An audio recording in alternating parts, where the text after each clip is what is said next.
walk through the final assignment for Composition 1010.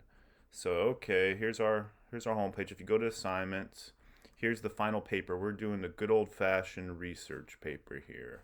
So let's pull that up and look through it. Uh, Final paper, paper 4 research paper. There's the due date. Format, everything's the same. Times New Roman, font size 12, double space, MLA guidelines for format citations, and works cited page. See MLA.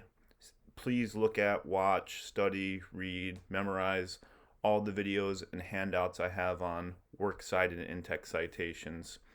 This one's worth the big money. We got 275, and it's following the format of all of our papers. Everything we've done so far builds to this paper. We have paper 1 and paper 2 more narrative based, but you're still going back into your own personal archive and researching your past. Paper 3, we're bringing in a little bit, with the comparison contrast, we're bringing in a little bit of outside research. You're using in-text citations, and you're constructing a works cited page. This is really our first true research paper where you're going to be including an in-text citation or a parenthetical reference in each body paragraph.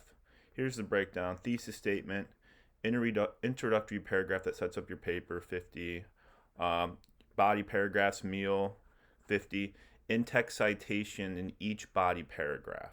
That's 40. You can't do a research paper without citations and outside information. MLA citation and paper setup, 30. Correct works cited, page 30. At least 5 full pages, 25. And I'm going to have you all in a couple weeks on Blackboard turn in your introduction and works cited page. That'll be 50 points. So all I want you to do is upload your introduction and works cited page, and that'll be 50 points. That's due Thursday, April 27th. For this assignment, you will write a 5 to 7 page paper that researches a topic of interest. And this is always tricky when you do a research paper, and it could be helpful or it could be maybe overwhelming. I've always hated research papers where the professor gives you a specific topic, right? Because it's hard as hell to want to commit and do good work on a research paper if it's something you're not interested in. On the flip side, anything is too overwhelming, right? If you pick anything, it's too overwhelming. So what I'm going to also do in this video is narrow down and walk through some areas of research, and hopefully you could even take your paper 3 comparison contrast as a jumping off point.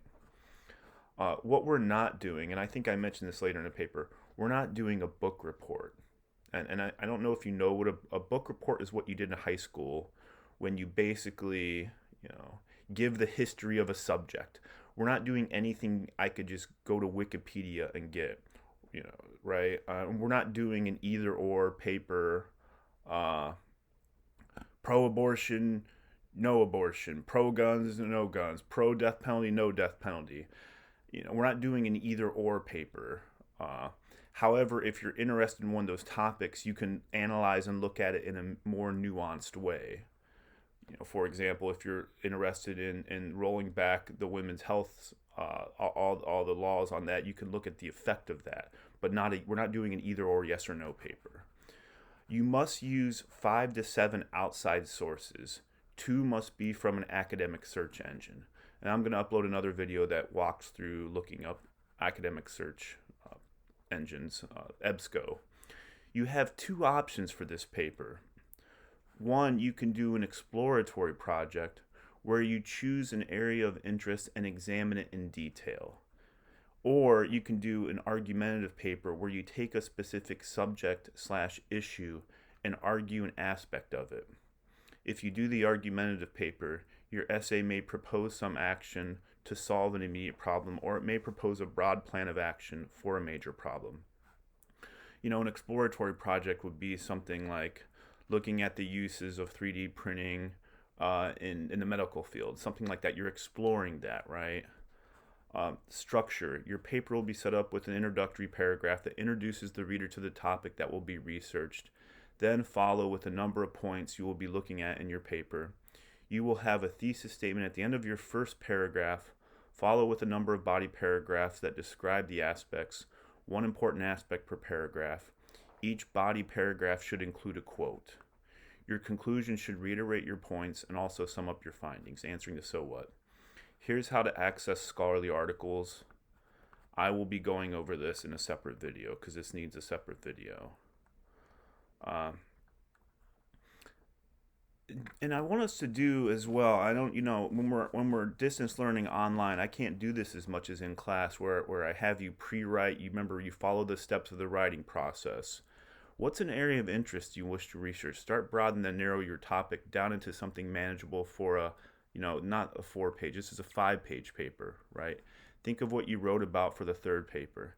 Think of areas of interest regarding social, environmental, cultural, artistic, political, educational, scientific, historical, technological aspects of our world. The goals of this assignment are to generate our own ideas for research, conduct college-level research, and to formulate our findings into a coherent paper. These are the building blocks of university education, and I'm going to argue relate to any area of study and future career. So, we could just think of one of these topics here. What are some social issues now? Look at social issues, and I just mentioned some of them. Think of social political issues and narrow it down. Environmental issues. What I would want you to do if you're into environmental, we're not, look at the getting rid of plastic, the replacing of plastic straws. Something specific. We're not doing what's global warming. That's a book report. We're doing something, think about, electric cars, something going green, something if you're interested in the environment.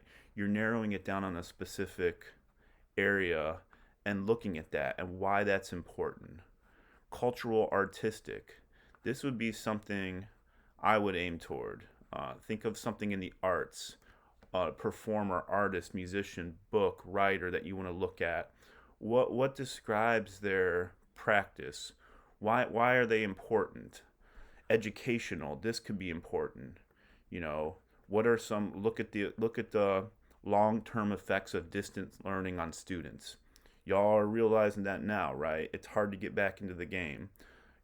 If your 3rd paper was comparing, contrasting distance learning versus in-person, this isn't a comparison contrast paper, but you can extend that paper.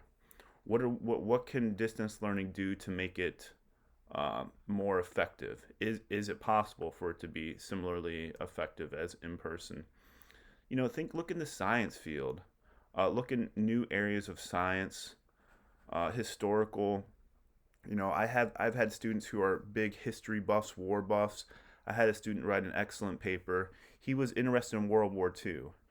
You can't write a paper on World War II in 5 to 7 pages. That's a big topic. I had him zoom in and look at 1 or 2 specific battles that were integral in the outcome of the war and look at those closely. And he researched those, and that was his paper. You could look at various things from history, but you want to narrow it down. Technological aspects of our world. A lot of these intertwine and overlap. Social, political, technological aspects of our world. How has social media affected people, right? Why can't folks live without their phones? What's the fallback? What kind of arguments can we make? What kind of solutions can we do? Look at how technology has affected our lives.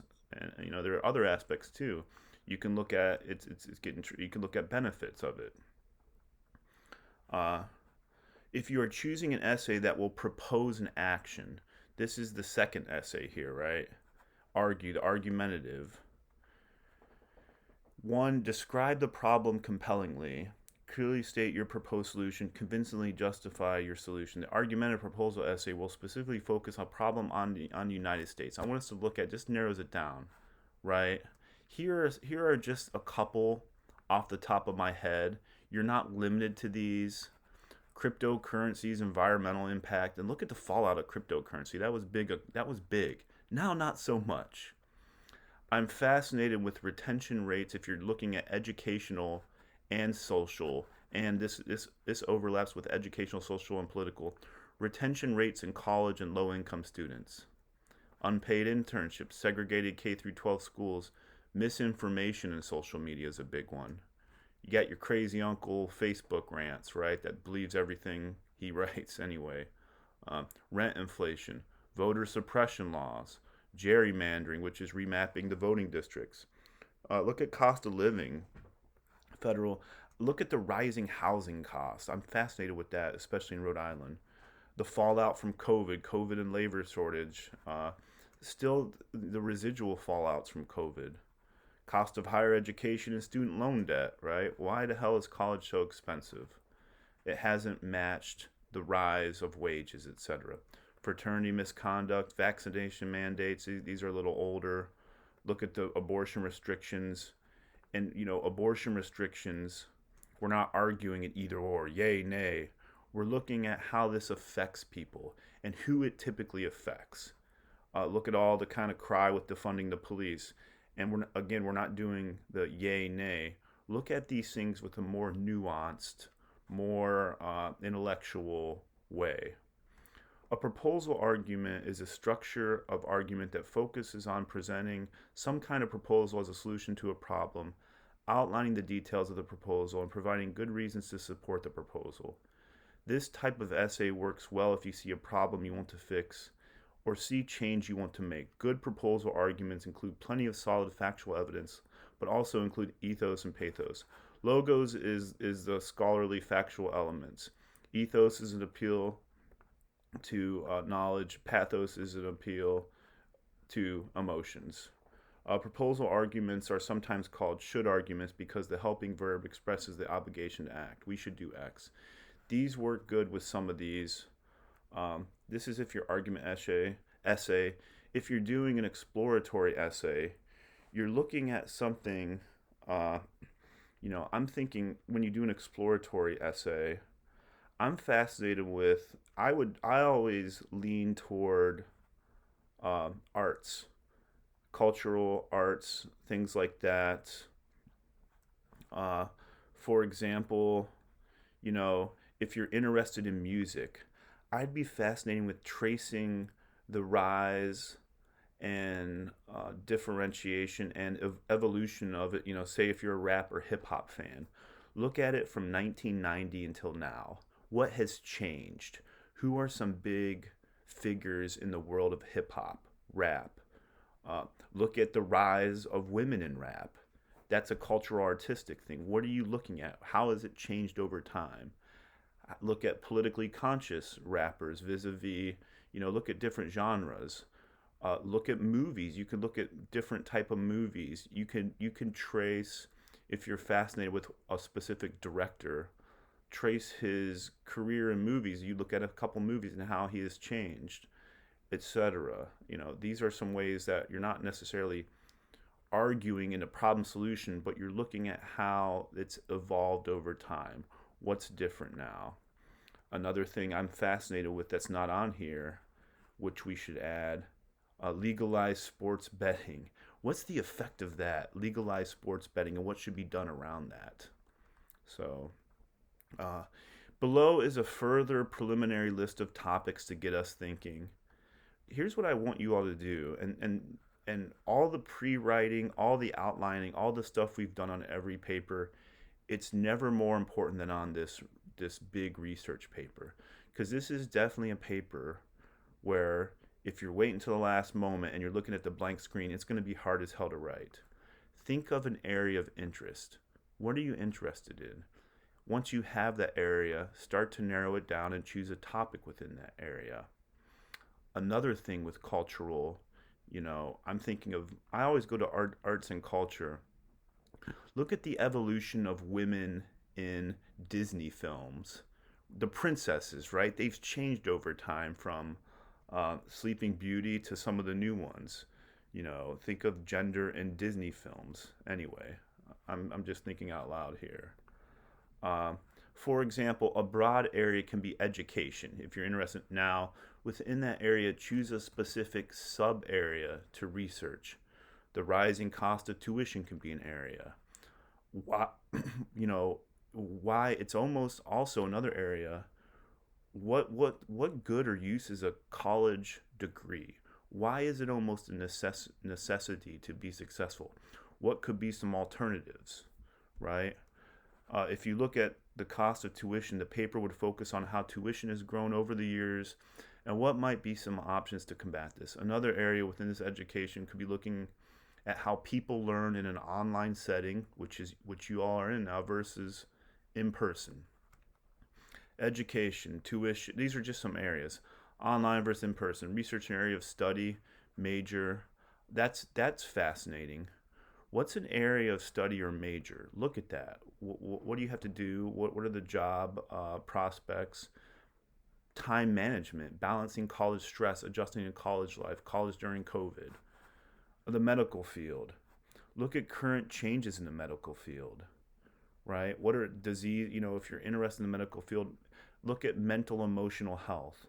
Why has anxiety, all these things have skyrocketed in young people over the last 5 to 10 years? Trace that. What's the cause? What can be done with that?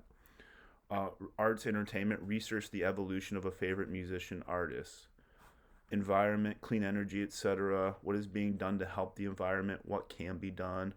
What are some changes in environmental laws over the last 20 years that have helped? Why aren't we doing more? What's stopping that? This would look at social and political, cutting down on use of plastic, etc. Again, we're not doing a what is global warming. You're looking at this in a much more nuanced ways. Look at the ocean, pollution of the ocean. Society and technology. How does social media affect individuals? Why is everyone addicted to their phones? And I have links here to, I think, online articles. Does the internet make us feel more alone or more connected? All the young people. The phone and the internet makes me sad. I can't let it go. I'm addicted to it. What do we do, right? We're in this double bind.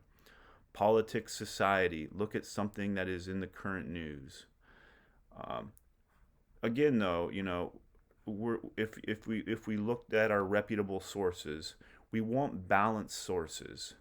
We don't want some crazy Reddit thread from our uncle ranting and raving about lasers brainwashing people. It has to be reputable sources. With that said, you can balance it. There are certain sources that are both liberal and conservative. You don't want to necessarily stack the deck with a complete all the way to the right, all the way to the left. You want to look at it balanced and nuanced, right? You don't want to stack the deck. Arts and entertainment, again, research a favorite movie, series. You don't have to do these traditional politics, medical field, environment. You can trace a movie series. The rise of the superhero movie. Why is that so popular now? Why have Disney princesses' portrayal of women changed? I mentioned that. Economy, work, the rise of the gig economy. What's that? Uber. That's the Uber and the DoorDash. Why is that so popular now? And again, below, these are off-limit topics. You can't write a paper on this. I won't look at the paper. We're not doing an either-or paper. We're not doing pro-choice, pro-life. We're not doing pro-death penalty against the death penalty. We're not doing these things, right? And for the love of God, this paying college athletes things, that's off the table because the name, image, likeness is on there. You can look at that. If there's somebody out there who wants to research name, image, likeness with college athletes and everything swirling around that, that's fine. But we're not doing an either-or paper. So that's a quick overview of our final paper. I'll be uploading a few other videos that help us walk through it.